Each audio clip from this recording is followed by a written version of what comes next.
The area encompassing Island Falls was originally inhabited by the Maliseet and Penobscot peoples, who utilized the region's rivers and forests for hunting, fishing, and seasonal travel along the Mattawamkeag and Squapan rivers.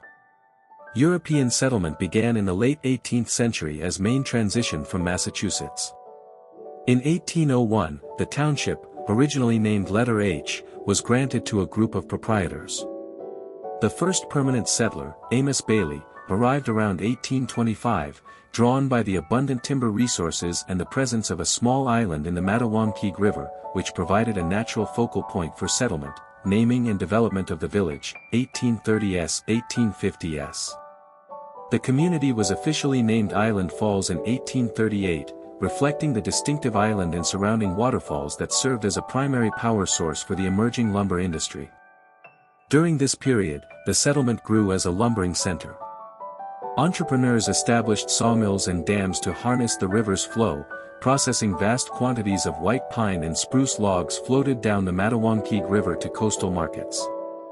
The combination of water power and proximity to timberlands made Island Falls a significant hub in the regional lumber economy, growth and incorporation, 1860s-1880s. Island Falls experienced sustained growth during the height of Maine's lumber boom. The construction of roads and, later, the arrival of the Bangor and Aroostook Railroad in 1898 greatly facilitated the transportation of logs, lumber, and other goods. In 1872, the community was formally incorporated as the town of Island Falls, marking its transition from a scattered lumbering outpost to an organized municipality.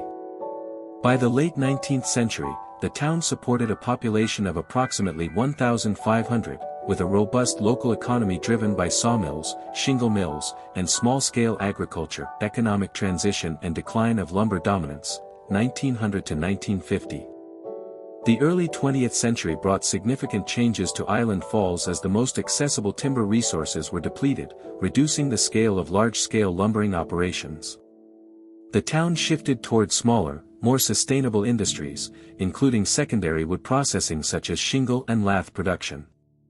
Other economic activities, such as potato farming and small retail establishments, supplemented the economy.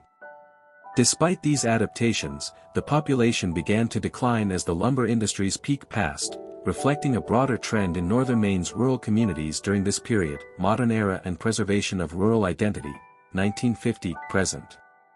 Since the mid-20th century, Island Falls has maintained its identity as a small, rural community with a population of approximately 800. The local economy has diversified to include forestry, small manufacturing, tourism, and seasonal recreation.